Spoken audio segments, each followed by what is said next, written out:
দখলদার ইসরায়েলি বাহিনী এবং নিরীহ ফিলিস্তিনিদের মধ্যে ভয়াবহ যুদ্ধ চলছে। আর এই মুহূর্তে আমাদের হাতে এসছে যুদ্ধের ভয়ঙ্কর কিছু গুরুত্বপূর্ণ আপডেট সংবাদ। প্রথমেই জানাবো, ফের ভয়াবহ বিস্ফোরণে কেঁপে উঠল ইরান। অন্যতম বিরোধ বন্দরনগরী বন্দর আব্বাস ও ঐতিহাসিক শহর ইস্পাহানে ভয়াবহ বিস্ফোরণের রেশ কাটতে না কাটতে আবারও বিস্ফোরণে কেঁপে উঠল ইরান। আজ ইরানের মাশহাদ শহরে এক ভয়াবহ বিস্ফোরণের পর আগুনের ঘটনা ঘটে। এক প্রতিবেদনে এই তথ্য জানিয়েছে মেহের নিউজ। এরপর জানাবো, ইসরায়েলের বেনগুরিয়ান আন্তর্জাতিক বিমানবন্দরে হুতি বিদ্রোহীদের হামলা, মৃত্যুভয়ে মাটির নিচে ৩০ লাখ ইসরায়েলি। ইসরায়েলি আকাশ প্রতিরক্ষা বাহিনীর সব গর্ব এক নিমিষেই চূর্ণ করে দিল ইয়েমেন। হুতি নিয়ন্ত্রিত ইয়েমেনি সশস্ত্র বিদ্রোহীরা তাদের একাধিক প্রতিরোধ চেষ্টা ব্যর্থ করে দিয়ে হাইপারসনিক ব্যালিস্টিক ক্ষেপণাস্ত্র দিয়ে তেল আবিবের কাছে অবস্থিত বেনগুরিয়ান বিমানবন্দরে বীরোচিত হামলা চালিয়েছে। এবারে জানাবো, এবার চেনাব নদীর পানি প্রবাহ বন্ধ করে দিল ভারত। কাশ্মীর ইস্যুতে প্রতিবেশী দুই দেশের মধ্যে উত্তেজনা ক্রমেই বেড়ে চলেছে। এমন প্রেক্ষাপটে ভারত বাগলিরহার বাঁধ থেকে পাকিস্তানের পানি বন্ধ করে দিয়েছে বলে জানিয়েছে ভারতের স্থানীয় গণমাধ্যম। এবারে জানাবো, কাশ্মীরে প্রাণ গেল ৩ ভারতীয় সেনার।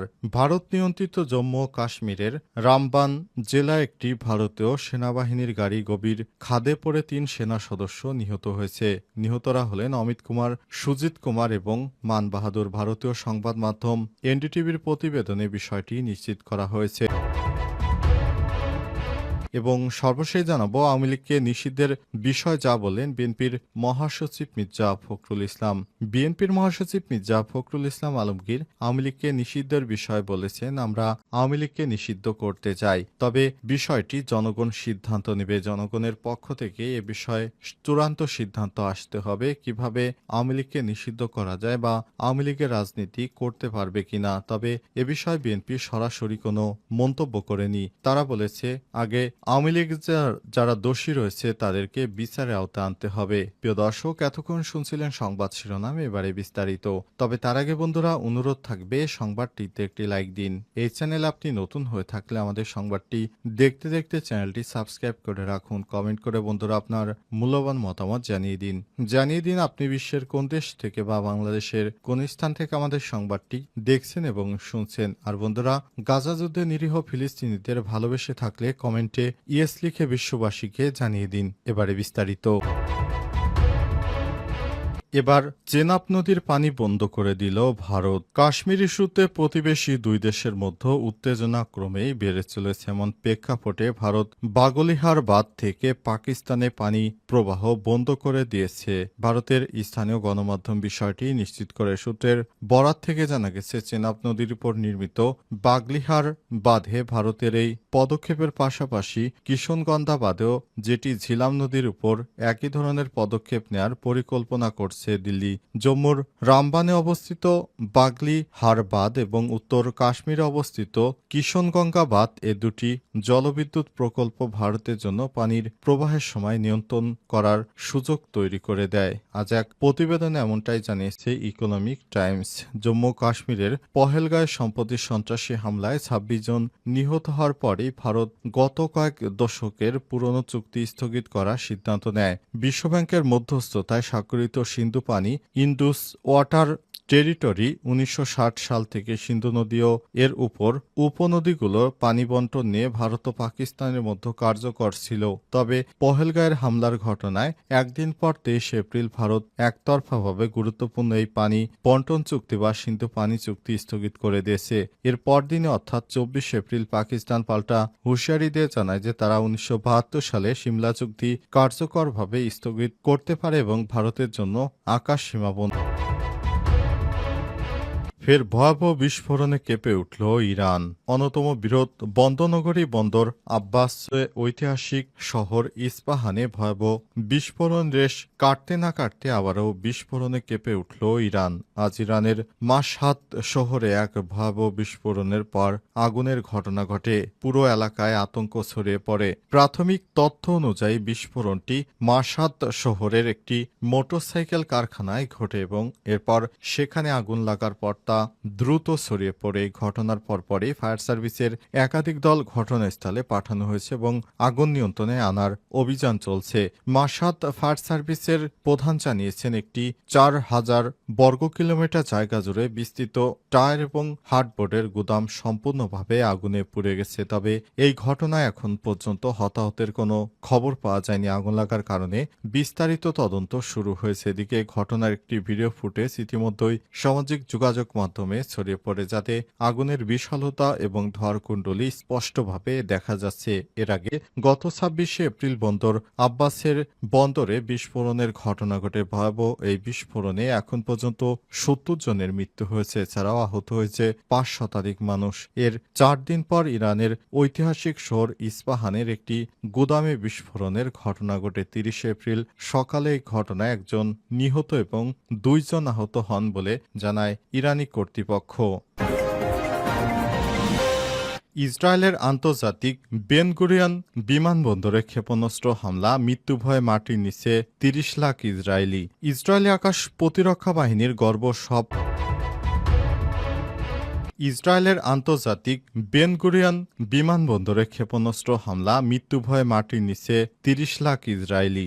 ইসরায়েলি আকাশ প্রতিরক্ষা বাহিনীর গর্ব সব এক নিমিষেই চূর্ণ করে দিল ইয়েমেন। হুতি নিয়ন্ত্রিত ইয়েমেনি সশস্ত্র বাহিনী আজ তাদের একাধিক প্রতিরোধ চেষ্টা ব্যর্থ করে দিয়ে হাইপারসনিক ব্যালিস্টিক ক্ষেপণাস্ত্র দিয়ে তেল আবিবের কাছে অবস্থিত বেন গুরিয়ন বিমানবন্দরের বিরোচিত হামলা চালিয়েছে। টাইমস অব ইসরায়েলের প্রতিবেদন অনুযায়ী ইসরায়েলের 4 স্তরের বিমান প্রতিরক্ষা ব্যবস্থা ভেদ করে ক্ষেপণাস্ত্রটি দেশটির প্রধান বিমানবন্দরকে কেন্দ্রে আঘাত হানে। এই হামলার পর ইসরায়েলি বেসামরিক বিমান চলাচল কর্তৃপক্ষ তাৎক্ষণিকভাবে বিমানবন্দরের সব ফ্লাইট স্থগিত করেছে। অভ্যন্তরীণ আন্তর্জাতিক ফ্লাইটগুলো বাতিল অথবা বিকল্প রুটে পাঠানো হয়েছে। ইসরায়েলি জরুরি সেবা সূত্রের সংবাদ মাধ্যম ইদিওত আহারনত জানিয়েছে, ক্ষেপণাস্ত্রের আঘাতে সেখানে 25 মিটার গভীর গর্ত তৈরি হয়েছে এবং এতে অন্তত 7 জন আহত হয়েছে। এদিকে ইয়েমেনের সশস্ত্র বাহিনীর মুখপাত্র ব্রিগেডিয়ার জেনারেল ইয়াহিয়া সারিয়া এক বিবৃতিতে জানিয়েছে, আমরা ইসরায়েলের বেন গুরিয়ন আন্তর্জাতিক বিমানবন্দরে হাইপারসনিক ব্যালিস্টিক ক্ষেপণাস্ত্র দিয়ে আঘাত করেছি। ইসরায়েলি বিমান প্রতিরক্ষা বাহিনী ক্ষেপণাস্ত্রটি আটকাতে ব্যর্থ হয়েছে। আঞ্চলিক পর্যবেক্ষকরা বলছে, হাইপারসনিক ক্ষেপণাস্ত্র দিয়ে ইসরায়েলের অভ্যন্তরে ইয়েমেনের এই হামলা এই অঞ্চলের জন্য এক নতুন সামরিক বাস্তবতার সূচনা করেছে। ইসরায়েলকে সব দিক দিয়ে ঘিরে ফেলেছে ইয়েমেনের হুতি যোদ্ধারা। হুতি নিয়ন্ত্রিত এলাকা থেকে একের পর এক হামলা চালানো হচ্ছে ইসরায়েলে। এতে ইসরায়েলের বিমান চলাচল বন্ধ হয়ে যায়। এবার চেনাব নদীর পানি বন্ধ করে দিল ভারত। কাশ্মীর ইস্যুতে প্রতিবেশী দুই দেশের মধ্যে উত্তেজনা ক্রমেই বেড়ে চলেছে। এমন প্রেক্ষাপটে ভারত বাগলিহার বাঁধ থেকে পাকিস্তানে পানি প্রবাহ বন্ধ করে দিয়েছে। ভারতের স্থানীয় গণমাধ্যম বিষয়টি নিশ্চিত করে। সূত্রের বরাত থেকে জানা গেছে, চেনাব নদীর উপর নির্মিত বাগলিহার বাঁধে ভারত আওয়ামী লীগকে নিষিদ্ধের বিষয়ে যা বললেন বিএনপির মহাসচিব মির্জা ফখরুল ইসলাম। নির্বাচন সংস্কার এবং গণহত্যা, ফ্যাসিবাদে জড়িতদের বিচার, আওয়ামী লীগ নিষিদ্ধ, এই 3 ইস্যুতে দেশের রাজনৈতিক অঙ্গনে বর্তমান নানা সংকটের সৃষ্টি করেছে। রাজনৈতিক বিশ্লেষকরা মনে করছেন, বড় দলগুলো যখন একে অপরের বিপরীতে অবস্থান নিচ্ছে তখন ঐক্যমত হওয়া বেশ কঠিন। গণহত্যা, ফ্যাসিবাদে জড়িতদের বিচার ও ভোটের আগে দৃশ্যমান দেখতে চায় বিএনপি। আওয়ামী লীগ নিষিদ্ধের বিষয়ে বিএনপির পক্ষ থেকে এখন পর্যন্ত যা বলা হয়েছে সেটি হলো, জনগণ নির্ধারণ করবে কোন দল থাকবে কি থাকবে না। জনগণকে এই ব্যাপারে সিদ্ধান্ত দিতে হবে। গণহত্যার বিচার, আওয়ামী লীগকে নিষিদ্ধের বিষয়ে বিএনপির মহাসচিব মির্জা ফখরুল ইসলাম আলমগীর যুগান্তরকে বলেছেন, বিএনপি গত 15 বছরে শেখ হাসিনা শাসন আমলে সংগঠিত মানবাধিকার লঙ্ঘনের অভিযোগে আন্তর্জাতিক অপরাধ ট্রাইব্যুনালে মামলা দায়ের করেছে। যারা দেশের মানুষকে হত্যা করেছে তাদের বিচার অবশ্যই হতে হবে। তবে আমরা এই কথা বলে আসছি যে কোনো পার্টি নিষিদ্ধ হবে না। কোন পার্টি কাজ করবে, কোন পার্টি করবে না, সেসব বিষয়ে জনগণ সিদ্ধান্ত নেবে। জনগণের কাছে এই সিদ্ধান্ত আসতে হবে। এনসিপির জোরালো দাবি, ভোটের আগে সরকারকে গণহত্যার বিচার নিশ্চিত করতে হবে। এছাড়া আওয়ামী লীগ নিষিদ্ধের বিষয়ে দলটি শুক্রবার এক সমাবেশ থেকে তাদের অবস্থান স্পষ্ট করেছে। এনসিপির নেতারা তাদের বক্তৃতায় বলেছেন, আওয়ামী লীগকে নিষিদ্ধ করতেই হবে। জনগণ 5 আগস্ট আওয়ামী লীগকে লাল কার্ড দেখিয়ে দিয়েছে মূলত আওয়ামী লীগ নিষিদ্ধ করার দাবিতে এনসিপি এই সমাবেশের আয়োজন করে।